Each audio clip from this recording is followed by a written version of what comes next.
Welcome everybody on the call. We are honored to have Dr. Adit Gupta with us. I met him about 3 years ago during my GvH, and since then I think he's been my mentor, my guide, and even a friend. So I would just like to give you a little background about his illustrious career and how he's kind of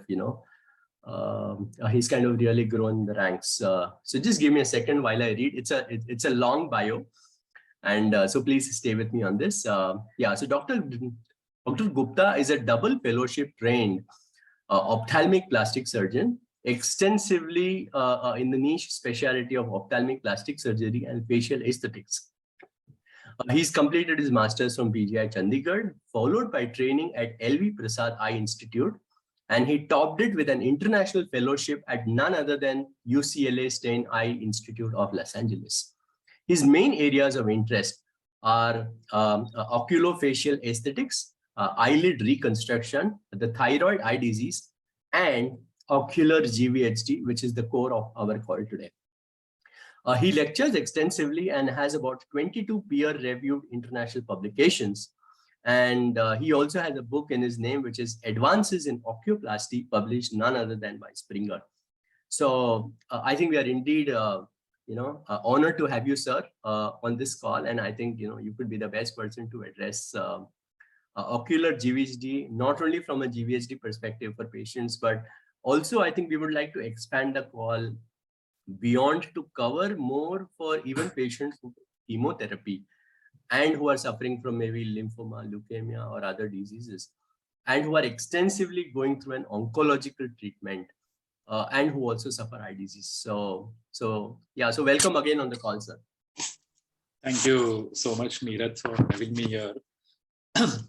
So as Neeraj said, our association goes almost back to 3 to 4 years, and we have seen a lot of things through COVID. And apart from being a friend, now I know Sheetal as well.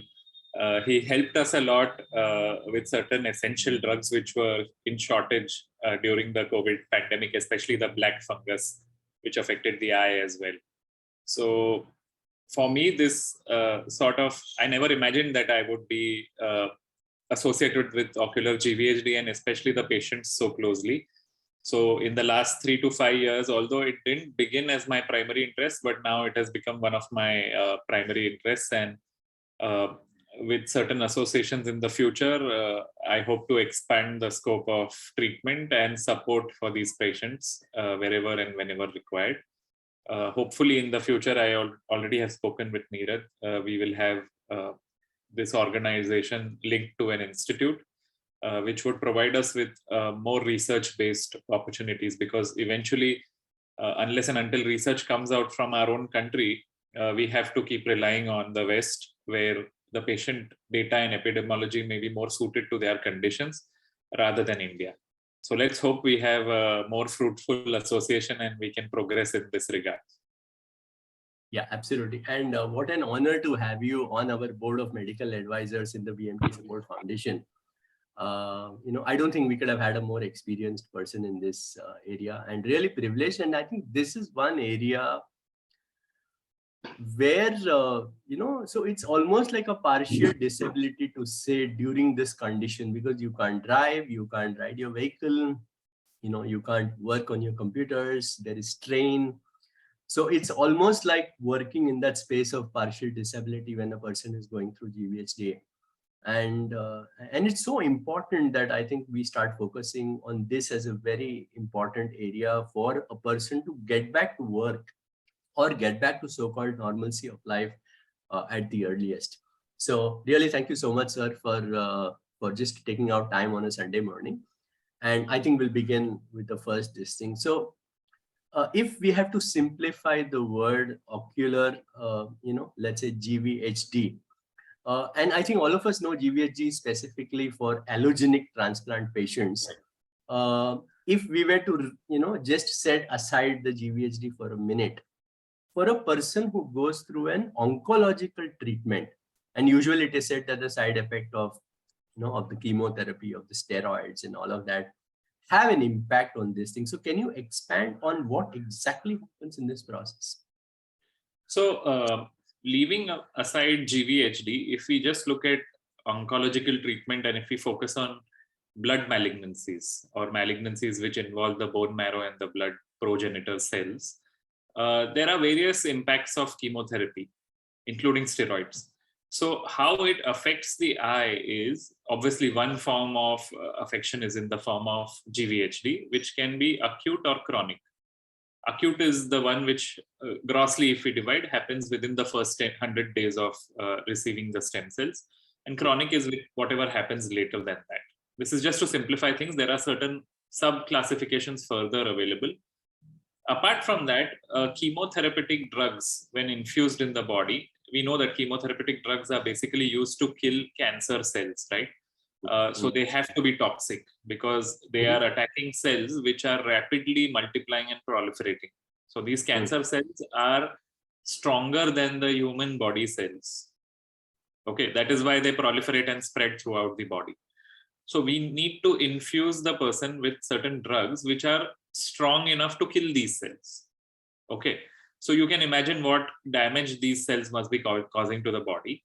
Now coming to the eye part of it, these chemotherapeutic agents, when infused, they cause loss of platelets, they cause loss of certain blood cells which are essential for functioning of the body and coagulation of blood. Okay, so in general, apart from GVHD, these chemotherapeutic agents can also cause bleeding within the eye because your blood thins to a certain level where it cannot clot easily and can cause hemorrhages on the retina, which can cause sudden loss of vision. So these things are usually seen within the first 3 to 4 weeks of the infusion and can be certainly bothersome for the patients.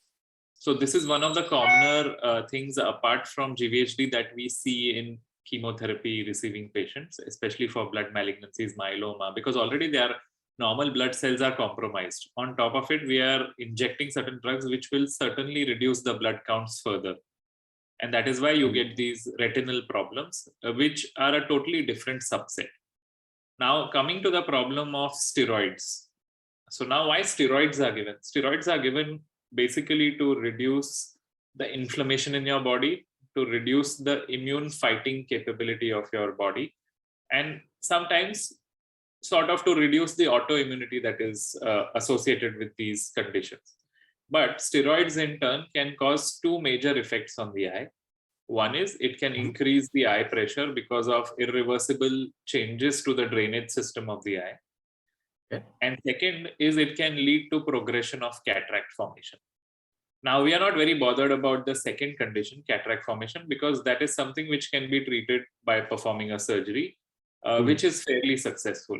In modern era, it's not considered as a very morbid condition. But the first condition, which is glaucoma, steroid-induced glaucoma as we call it, is a more dangerous condition which can lead to irreversible blindness.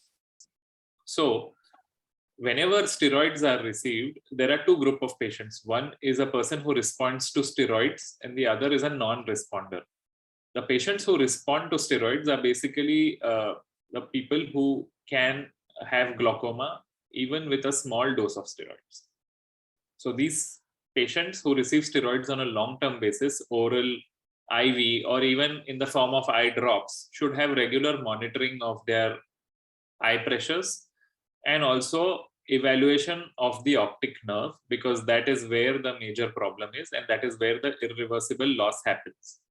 So this is an awareness which obviously the glaucoma people from our fraternity are constantly providing, but in GVHD patients and in other patients who receive steroids for malignancies, this is one thing which we should be aware about and even the treating physician should be aware about. Okay, great. I think that's very insightful. Now, just moving on to our core topic of today, which is IGVHD. What happens in an IGVHD and how does one develop IGVHD? And can you take us through the process of this whole, of how it happens and what are the symptoms, and then how do we kind of treat it? Okay, so for this, I will just quickly share my screen because I have created a very easy sort of, you can see my screen now? Yes, sir. Yes, sir. Okay. So before we understand what happens in IGVHD, let us understand the eye as a basic structure. Okay. Now we all know, all of us have the upper eyelid and the lower eyelid. Okay. The upper eyelid is basically the major portion because that is what blinks up and down. Okay. The lower eyelid is fairly static, but it also plays an important role because it has a tear drainage passage as well, along with the upper eyelid. Now, in a normal person, we all don't realize that we have tears in our eyes till we cry, right? So there is a background mechanism developed by the body to keep the eye wet. Okay. This comprises of one gland which lies over here in the outer corner of the eye beneath the bone. This is the lacrimal gland or the tear producing gland. Now this gland is the major workhouse of tear production, and there are small pipe-like ductules which sort of drain the tears from this gland into the eye by gravity. Okay, now when these tears come onto the eye, the eyelid, we all know that we blink around 16 to 18 times a minute. So whenever we blink, these tears naturally get dissipated all over the eye in a smooth process so that the whole eye surface is wet. And with every blink, by pumping mechanism, these tears are then passed on through this pipeline into the nose in an involuntary fashion. So this is the lacrimal gland. This is the eye surface. These are the eyelids. And this is like the excretory system or the outflow tract of the tears. Now, any disturbance in this system can cause tearing within the eye or can cause dry eyes. Now, in ocular GVHD, we are more bothered about the dryness of the surface. Okay.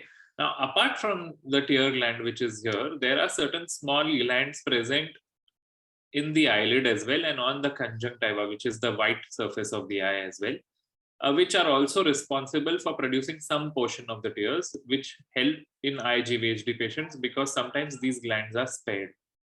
So basically, ocular GVHD happens because of an interplay, complex interplay between all these structures.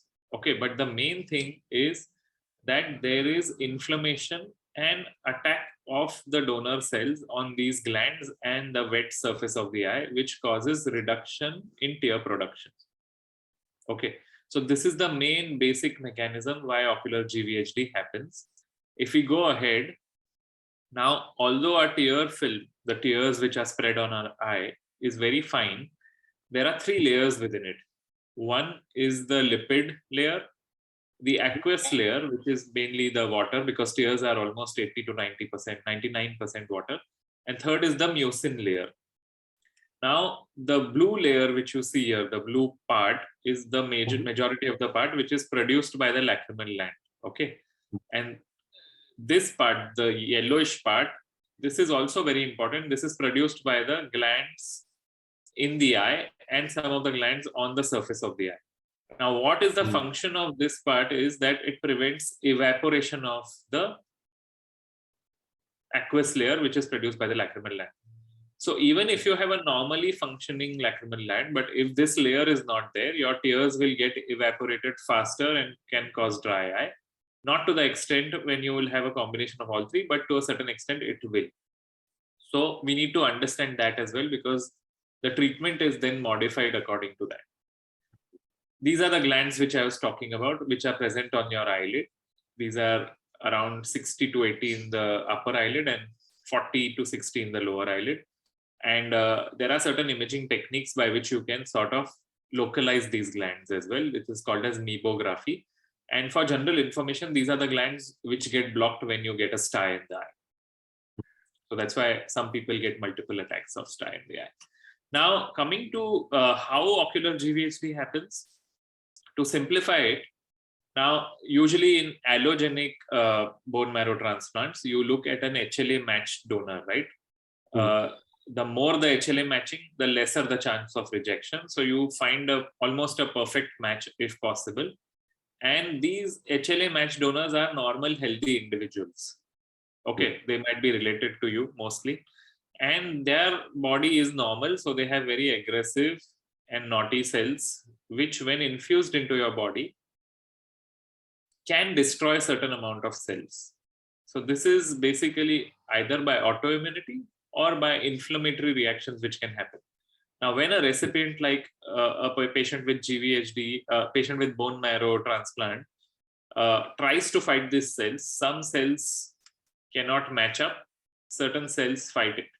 And depending on the balance between these two cells, your body is going to determine how severe an attack of GVHD you're going to have. So the more number of healthier cells you have, you might be able to sustain GVHD for a longer time in a milder fashion.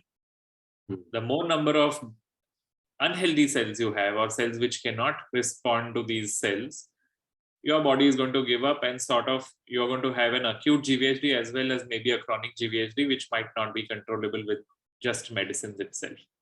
So to simplify things, it is the balance between the donor cells and the recipient cells, and how aggressive these cells are with each other and how they respond in different parts of the body.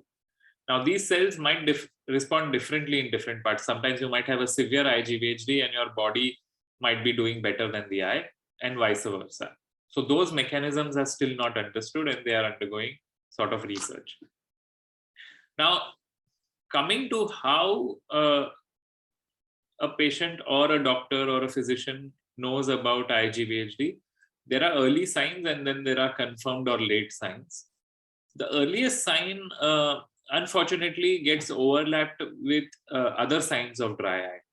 So a patient who is on the screen excessively, or a patient who's working in front of the air conditioner, has all these symptoms like inability to open the eyes, or feeling heaviness in the evening, feeling like closing the eyes for some time and then opening them, intermittent redness, which we usually pass off as allergies or infections, and inability to keep their eyes open. So a lot of time patients are like squeezing their eyes to sort of see, and then closing the eyes and then opening and finding it better. And one more early sign which we miss is blurring of vision transiently. So whenever you blink, the blurring of vision goes away. So this is all related to dryness. All these early signs of ocular GVHD are basically because of developing dryness within the eye.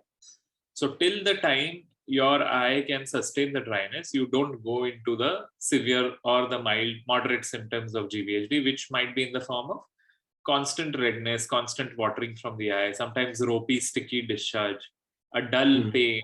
And then eventually, if we don't take care at this time, it can lead to infection of the cornea or the eye surface, which can have disastrous sequelae. So GVHD basically starts mostly as dry eye, progresses further, and this is like a chronic cycle. If not broken at the right time, it can progress and cause eventual dryness of the eyes, which then needs to be dealt with more in a more aggressive manner. So if you hit the iron at the right time, then you are able to control that cycle and sort of reduce the intensity of the symptoms. Apart from this, there is a different entry which we spoke about, acute GVHD, which happens within the first 100 days. That has a little different presentation of symptoms. Usually, patients would have severe red eyes along with a membrane forming in the eye. And the treatment is fairly easy. So this will happen mostly during your isolation phase, or maybe just after you have come back home. But acute GVHD usually responds well to treatment. It has to be treated immediately, and if treated in time, doesn't have too many long-term sequelae. And now if we look at the distribution, chronic GVHD of the eye is seen in almost 30 to 70% of the patients who receive bone marrow transplant. So it's a huge number, right? Every second person almost is getting chronic GVHD. And that is why we need to focus on spreading information about this so that it can be caught on time. Now, this is what we see. Usually you won't know about this, but this is one of the early signs where you see, this is the cornea of the eye, the black portion. And because of dryness, you can see small dots which are developing on the cornea. A lot of patients ask me, what is this green stain? Because I always put a stain in their eye with a strip. This is fluorescein, and a blue filter is used to highlight this. So you can see that these are small dots. Now this is because of dryness and because of inflammation on the surface of the eye. And if not treated, then this can progress to confluent dots like this, which can be because of dry eyes and then lead to infection, as I spoke about. Should I sort of go ahead, or you want to ask? No, I think we'll just come back to certain questions that I have. On this GVHD itself, between acute and chronic, there was one question. Usually what we have seen, at least very limited experience in our case of meeting patients with IGVH, there seems to be a late onset of the chronic GVHD eye condition for certain patients, which is usually after 2 years post-transplant.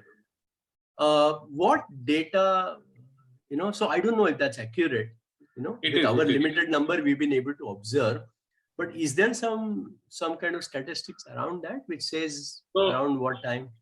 So late onset GVHD obviously is a possibility. Now, whatever I have read about it, I think that, correct me if I'm wrong, because I'm not a physician who manages the systemic complications, but after GVHD, patients who have received bone marrow transplant receive oral steroids for a long time. Yes.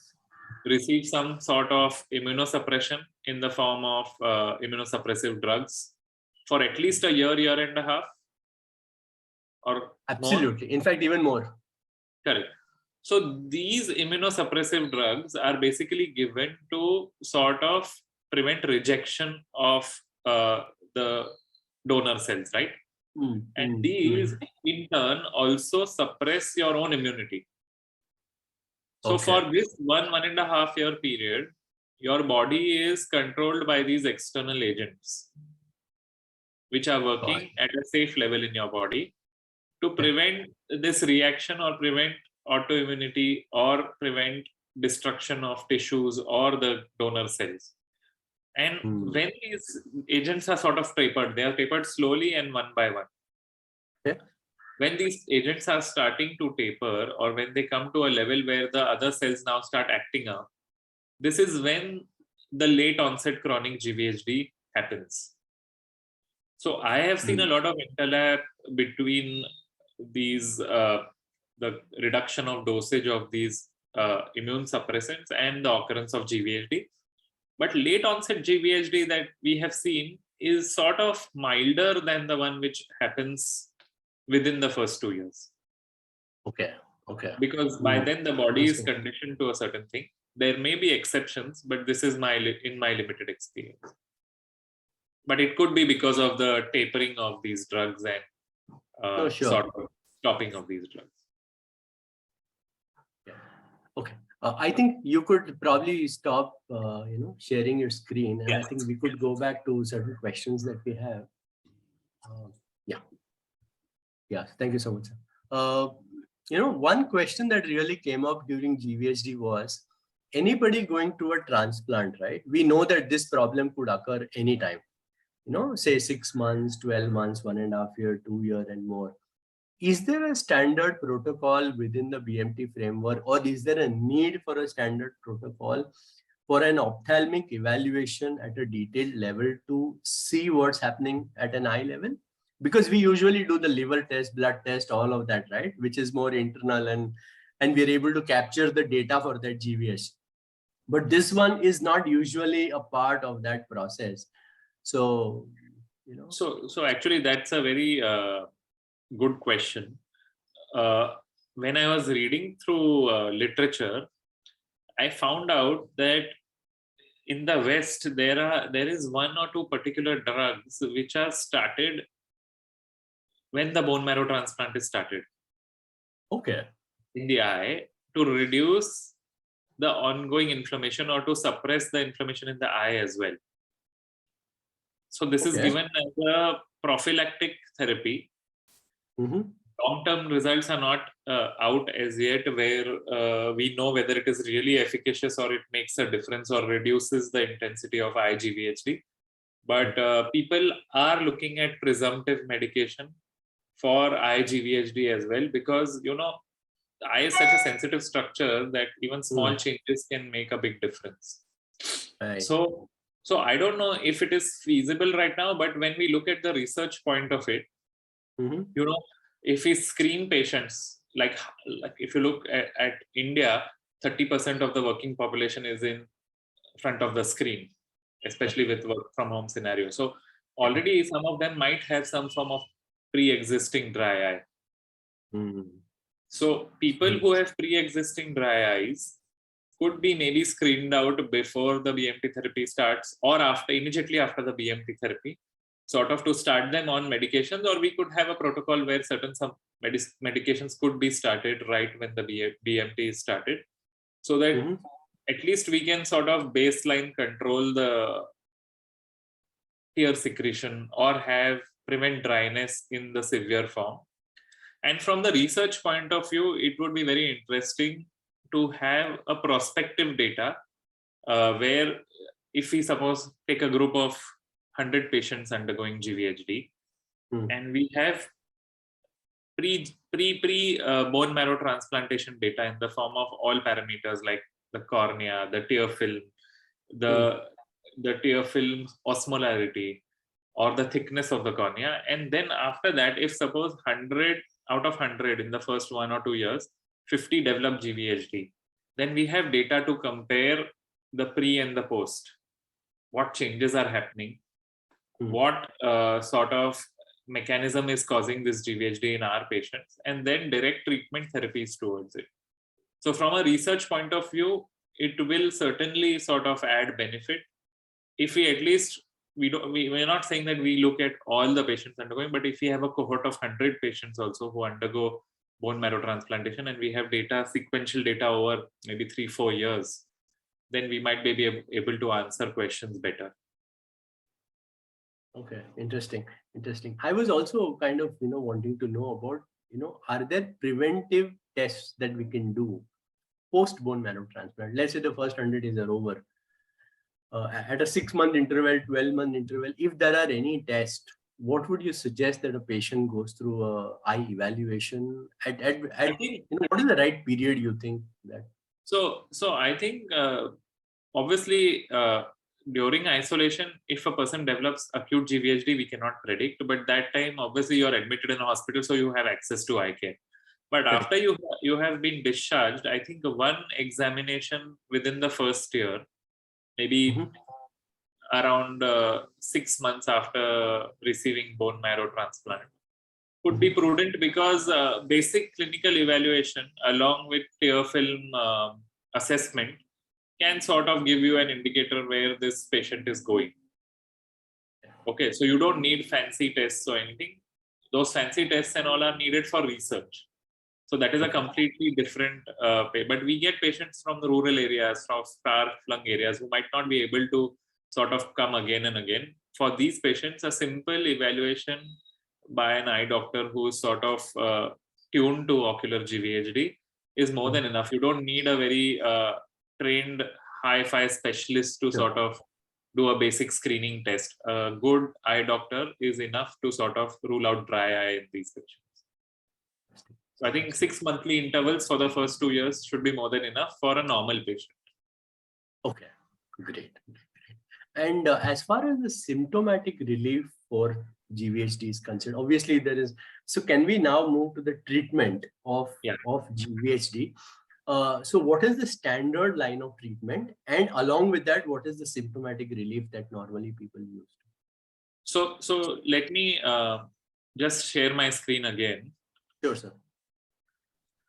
Now, usually GVHD treatment, if you look at, consists of these 3 components. Okay, ocular GVHD. One is to reduce tear evaporation. Second is to increase the lubrication of the eye. And third is to reduce the inflammation. So it has to be a 3-pronged approach. You cannot isolate one of it from the other. So you need to have supportive treatment, you need to have therapeutic treatment in the form of drops or medicines, and you need to have preventive treatment to reduce inflammation. So it's like a holistic approach. Apart from this, I cannot sort of stress on the importance of psychological counseling. Okay, because patients who go through very severe disease, or patients who go into depression because of these eye changes, because without the eye, you cannot even sort of work or do your daily activities, right? So these patients sort of go through multiple phases in their life, especially an IGVHD sometimes can last for 1 to 2 years, or sometimes can become chronic.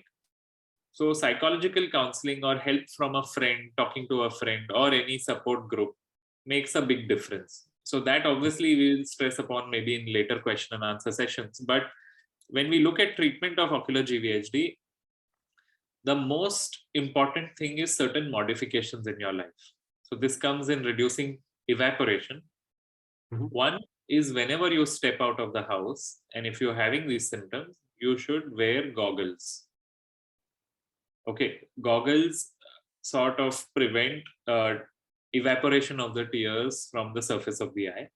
So goggles which have a good cover wraparound goggles when you're driving, when you're going out on a motorcycle, auto rickshaw, make a big difference.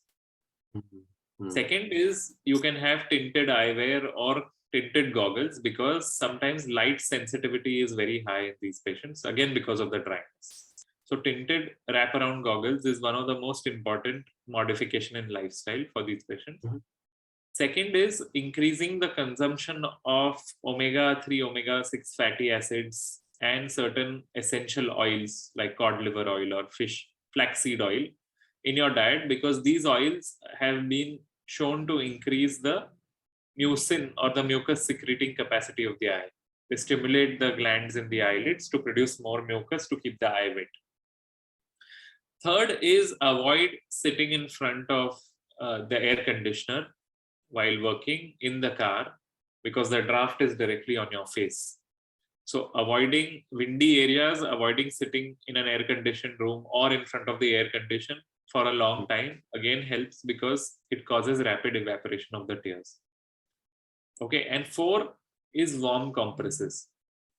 Now, for warm compresses, there are various methods available, but at home you can just roll a napkin, sort of use an iron and apply it on the eye, closed eye for 2 minutes on either side.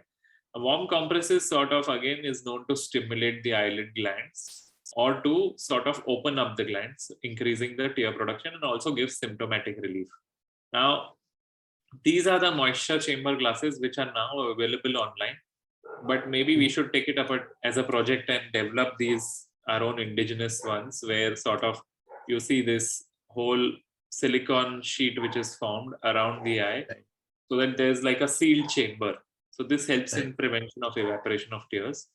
Second is these heat masks. If you're bored of carrying an iron everywhere, or you don't have time enough to do these warm compresses, you get heat masks on Amazon now, which can be set to a certain temperature, and you can just apply them for a couple of minutes, once in the morning, once at night.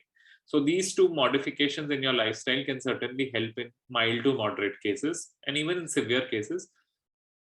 Now, looking at the flow chart of management of ocular GVHD, obviously I won't be speaking much about the systemic aspect, because already the hematologist is sort of keeping you on these drugs. But certain times the dose of oral prednisone might have to be increased in severe cases. Coming to the eye part management, I already spoke about all these things. The workhorse for treatment is increasing the amount of wetness in your eyes in the form of lubricants. Okay. So you get lubricating eye drops in the market, very easily available in India and abroad. They are mostly over the counter, so you don't even need a prescription. These drops sort of act as a substitute for your tears. They are very safe, can be used throughout your life without any side effects, and they are very comfortable to use. They don't cause any stinging. The only thing is that when you use them, you should sort of discard them within a month and a half, and preferably store them in a cool, dry place, so that you don't sort of harbor germs or bacteria in the drops and not cause an infection, because already ocular GVHD patients are prone to infections. And you should look for preservative-free drops. Okay, because some drops have certain chemicals which are put in them to preserve them. They can cause a little bit of stinging. So preservative-free drops would be advisable for ocular GVHD patients. The second form of eye drops which we use is to reduce inflammation. Okay, now these are in the form of cyclosporin eye drops, which has been one of the most important agents in my practice to sort of reduce the inflammation and comfort the patient. Now, these cyclosporin eye drops come in two strengths. Initially, Restasis was the only sort of medicine which was available because it was developed abroad and it was very expensive, 900 rupees for a packet of 2 or 3 units. And some of the Indian companies have come up with our own medicines. Like one of them is Cycloimmune or Ubri or Hydroice. These drops basically are cheaper than Restasis and have equally efficacious action on our patients. So these drops can be started, and these have to be started under the supervision of your doctor only. They cannot be purchased over the counter and are harmful if used in the right dosage, in the wrong dosage. Usually we start with twice a day dose of these drops. They take around 1 month to act, and then they may be continued for 6 to 8 months, even a year or two, depending on how your eye reacts to it. Apart from cyclosporin, the other molecule which we use for people who can't tolerate cyclosporin is tacrolimus. Now, tacrolimus was till now not available as an eye formulation, but it was being used by a lot of dermatologists for skin problems and allergies. And now we use an agent called Talimus, which is in the form of a gel or an ointment, which again helps and has long-term effects and helps in controlling ocular GVHD symptoms in certain subset of patients. Third agent which we use sparingly, but as sort of a trishul in GVHD is eye drop in the form of steroids. Okay, now we usually begin with low doses of steroids and we don't keep them on a long-term basis, but we give pulse doses. So it's like 2 or 3 weekly cycles for the time when the disease flares up, and then sort of taper it off. And along with this, we keep monitoring the eye pressures. So there are patients who don't respond at all. If patients are responding to these topical steroid drops in the form of increase in eye pressure, then we stop those drops immediately and try different drops. But topical steroids used in the right proportion at the right time can work wonders with GVHD patients. These are basically the workhorses of treatment of GVHD. Now, apart from this, some patients might go into the severe variant of GVHD where all these measures don't work. Now, in one patient of mine, whom you might know as well, we formulated drops in the form of autologous serum. Okay, so in such cases, what we do is we remove the blood from the patient's body, centrifuge it, and then reconstitute that blood with all the stem cells and other anti-inflammatory agents in the form of teardrops and prescribe it to the patient. Now, some subset of patients respond very well to these autologous serum drops because it's from the own patient's body, and it's a rich concentrate of certain good elements which are present in the body and the blood. And it responds very well in cases where none of the other things respond. So it's worth a try. So the serum eye drops, which has been mentioned here, is that which I'm talking about. Last but not the least, sometimes when our back is against the wall, we need to reduce the tears which are getting drained from the eye, right? So we do therapies in the form of punctal plugs or punctal occlusion, in which what we are doing is we are blocking the excretion of tears from the eye. So we are blocking the outflow passage so that the tears sort of stay more on the eye surface and don't run away from the eye. So this is in the diagram which you explained, it's correct, like at the corner which runs to the nose, right? Correct. So this is the diagram, and in this what we do is we sort of plug this opening. This is the opening where the tears drain from upper and lower eyelid both. There are two openings in each eye. So we plug them, or we occlude them, or sort of close them temporarily with cauterization or with punctum plugs. Okay. So and all these are all these are simple treatments. They can be done like in a daycare kind of a scenario. Yeah. Most of these are simple and they are not very expensive as well. So we should not sort of be hesitant about these treatments. These are all sort of non-surgical daycare treatments which we are talking about. We have not even come to surgery as yet. And only whatever patients I have dealt with, I think surgery is required maybe in 1 to 2% of the cases if all the management is done properly. So only very severe cases who develop infections or have severe dry eyes might end up requiring surgeries in the form of amniotic membrane transplant, where we sort of put a wet layer in front of the cornea to keep it moisturized and heal all the ulcers which are there on the cornea. And in extreme cases, if infections and all happen, then you have to do a corneal transplant. But it's very rare. Okay, great. I think this is so amazing, and really thank you so much for putting this together, Dr. Gupta. I'm going to slightly change tracks here because there were a few questions that were had come in from the audience. Yeah. And one of them is there there are two types of patients. One going through, and this was a specific question from a multiple myeloma patient. One going through a treatment of multiple myeloma. Correct. And the other going through an autologous transplant for multiple myeloma. Correct. Are the treatments relatively similar? And if so, what are the reasons for their eye problems? Because it's an autologous transplant, and they had these questions saying, why us? Yeah. So treatment for multiple myeloma is long drawn, right? We all know that it is one of the most fatal blood cancers to have. So multiple myeloma patients in general have sort of poor blood cells in their body. So people who don't even take treatment for multiple myeloma, sometimes it gets diagnosed because of eye problems. So you can have bleeding in the eye, bleeding on the retina. Sometimes you can have tumors in the eye socket because of multiple myeloma, or bleeding within the eye socket. Very rare subgroup of patients present with this, and then they are diagnosed to have multiple myeloma.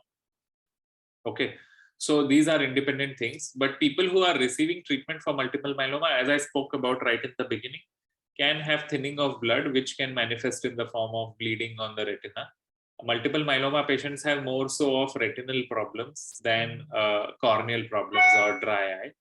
But so till now, we have focused our discussion on allogenic bone marrow transplant, where we take a recipient, match the HLA genotype, and then transplant the blood cells in the body. But there is a subset of patients in whom we inject their own bone marrow cells or blood cells after filtering them. And these are autologous donors, right? And theoretically speaking, they should not be having graft versus host disease like scenario. But this was interesting because I also read a lot about it once this question was put in. There is a very rare chance of autoimmunity developing against your own cells as well. Okay, because the body has certain parts of body which are immune privileged. Like all the cells of the body will not go to the brain or to the eye. They are filtered at certain levels. So I think immune privilege plays a role in these scenarios. And there are so there is an interesting discussion which says that GVHD might be because of two things. One is autoimmunity, and second is because of background inflammation. So I think the second factor comes into play in these cases. It is very rare for an autologous donor to have GVHD, but they can have, mechanisms of which are still not completely understood. But it is important to know, because it's not as if you're undergone an autologous transplant for multiple myeloma and you're safe from IGVHD. The incidence is very less. So the treatment is pretty much the same. in terms of what you mentioned? Yeah, treatment would be the same. So the presentation treatment, if these patients develop these symptoms, would be the same. But if there is sudden loss of vision, then the patient will have to have a retinal evaluation to determine whether there is bleeding on the retina or the optic nerve is getting affected or not. Got it. And then the next question was with regard to age group of patients. Let's say one is the pediatric age group, one is the youth, then the middle age, and then the geriatric. Is there a kind of a segmentation that you have seen over the years of this kind of problem, which is more true, I would say oncological treatment. Let's not look at BMT specifically, but is there a difference that you've seen? So most of my patients which I see are mostly within their between 30s to 40s. Okay, maybe because the bone marrow transplantation is done more commonly at that age. Pediatric age group patients there are reports of GVHD in pediatric patients as well, but there is a gland in the body called as the thymus gland, okay, which is sort of present at a younger age group, and as we age, although it is present, it sort of quietens down. Yes. So the autologous transplants, as well as we were talking about, one of the mechanisms they have told for multiple myeloma patients is certain chemotherapeutic drugs used in multiple myeloma, like lanezolomide. It sort of destroys the thymus gland, and that is why these patients sort of develop this GVHD in that certain subset. So the thymus gland is very active in younger age group, and that is why I think they escape very severe attacks, or the incidence is less common. But as soon as we go beyond 20, our immune system also becomes more robust, and the thymus gland is no longer as active as it was in the child age group.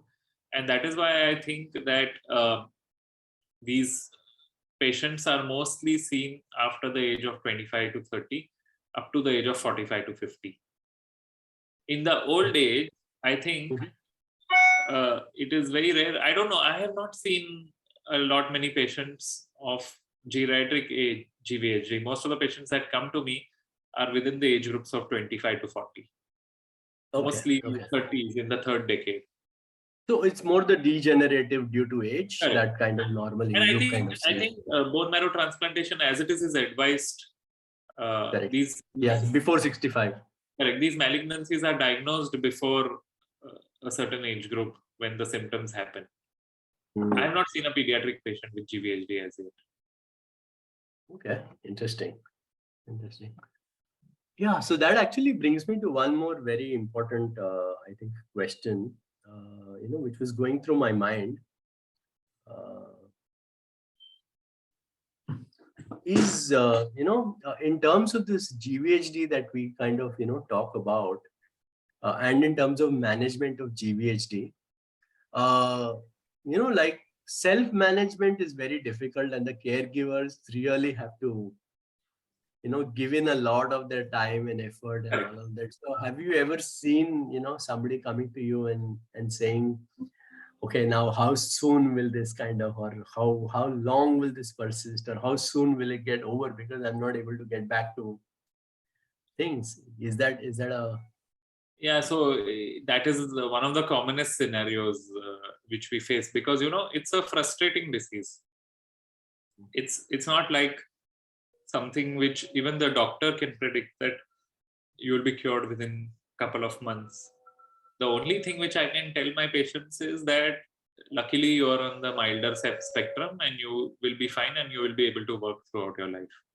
In a severe case, even I don't know how the disease progression would sort of go.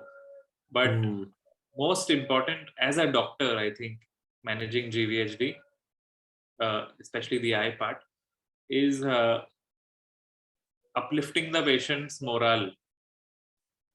I think that does 50% of the job, because if you sort of have a positive attitude and you talk to the patients more than a routine patient, they themselves get motivated to follow your treatment regimen, and they are themselves more careful about sort of adhering to the drugs that you have given. Otherwise, even if I am a patient, I might not remember to put the drops 4 to 5 times a day. I might put them twice a day, right? So I think in these cases, especially, a doctor's touch has to be more in the form of being a friend, a big brother, and then let the drugs do the remaining 50% of the job. So it's 50% humane touch and 50% medicines that respond. And our body has unique healing capacities, which that is why so many diseases are not understood as yet. Mm-hmm. And these healing capacities of the body sort of work in miraculous ways to heal a person. And that is why as doctors, we get exposed to so many people where we don't understand how the patient healed.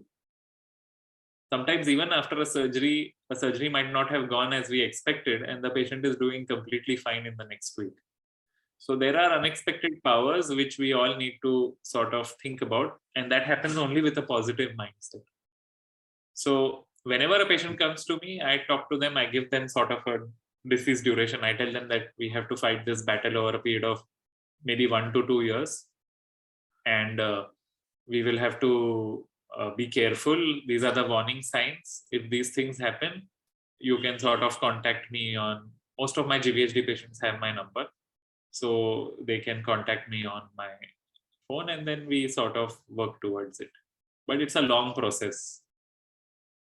No, and that's so, amazing that as a doctor, because very few doctors speak about this aspect, and I think only a human doctor like you can kind of bring in this element.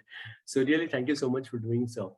One last question before we close, and this is very, very GVHD pertinent, is I may have a liver GVH or a gut GVH. Has there been any research that shows correlation between one GVH that leads either to the other, or during this time we could see this happening for eye specifically? So I am unaware about it. I will certainly read about it, but whenever GVH happens in the body, it attacks a certain group of systems. Most commonly involved are the gut in the acute phase. And in the late phase, it's the skin, hair, nails, the genitalia, the gut sometimes, and the eyes, and the mouth as well.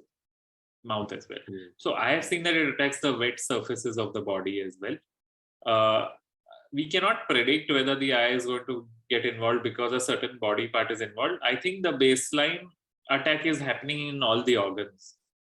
It is just which organ is able to fight it better, which determines sort of affection of severity of that organ. So it will be interesting to look if there is a correlation, but again, then we have to sort of have data where we see the patient right from the beginning, and all the specialists have data related to that organ and how the disease progresses in the next 2 years. Right. And you are an oncosurgeon, and you are an like ocular oncologist. Are there eye cancers specifically that happen within the eye, or is there an offshoot of some other cancers? No, so this is a very under-studied subject. Like whenever my patients come and if I tell them eye cancer, they're like, oh, we never knew that something like this exists. Or even the general population, because it's not. So there is something called as eye cancer, where the cancer can arise from the structures within the eye or on the surface of the eye as well. Okay. Now the commonest eye cancer within the eye is in the children's age group is retinoblastoma. It arises from the retina. And it is seen in 1 out of 10,000 childbirths. Yeah. And it is almost completely curable, 95% curable if detected in time. So we are trying to sort of improve the awareness about this condition, because it can be caught by the parents at a very early age group. Right. There are cancers which involve the eyelid as well. So certain moles on the eyelid sometimes could be cancers. So these are cancers which arise directly from the eye. There are cancers which can arise within the eye socket, behind the eyeball, from the nerve, from the fat, from the muscles. So these are the different forms of eye cancers. Apart from that, there are cancers which arise in the eye as an offshoot from the primary cancer. like how a stomach cancer might spread to the liver, stomach cancer or prostate cancer can spread to the eye as well. So we have a subgroup of those patients as well. So the treatment varies according to. Yes, thank you so much, sir. And I think we're just in time for your closing thoughts or maybe words of wisdom or motivation for people going through IGVH. So first and foremost, I would thank Neerad for starting this sort of support group, which is the necessity, especially in a country like India. If I was in the US, so I know that there are so many support groups abroad, which are official and have huge following. Like there is a support group which has 10,000 patients enrolled in that, which help in like treatment. So you can sort of have a support person in every state of the country or every district. So it's a really good initiative, and as more and more people join, I think we should be able to expand the footprint almost throughout India and maybe neighboring countries as well. We should not be limited. It's digital age, so we should be supporting everyone in the world.